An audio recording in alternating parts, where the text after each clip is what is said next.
মেঘ বলতে আপত্তি কি? বেশ, বলতে পারি। ছাদের ওপর মেঘ দাঁড়াতো ফুল পিসিমার বাড়ি। গ্রীষ্ম ছুটি চলছে তখন। তখন মানে কবে?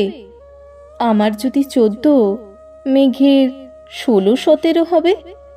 ছাদ থেকে হাতছানি দিত, ক্যারাম খেলবি? আয়। সারা দুপুর কাহাতকার ক্যারাম খেলা যায়।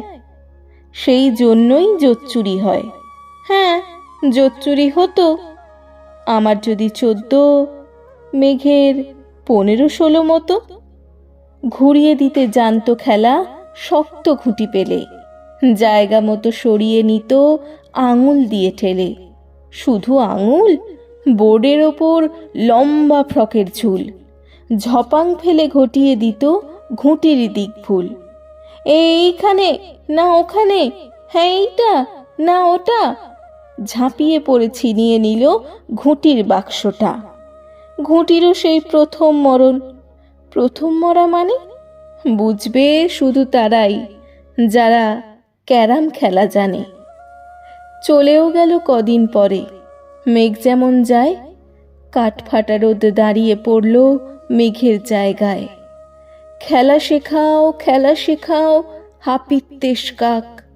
কলসিতে ঠোঁট ডুবিয়েছিল, জল তো পুড়ে খাক।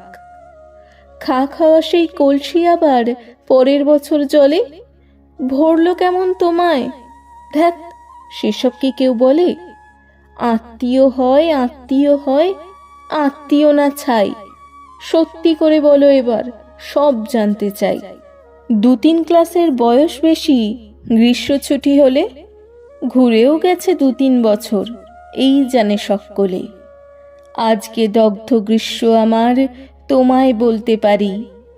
মেঘ দেখতাম ছাদের ঘরে, ফুল পিসিমার বাড়ি।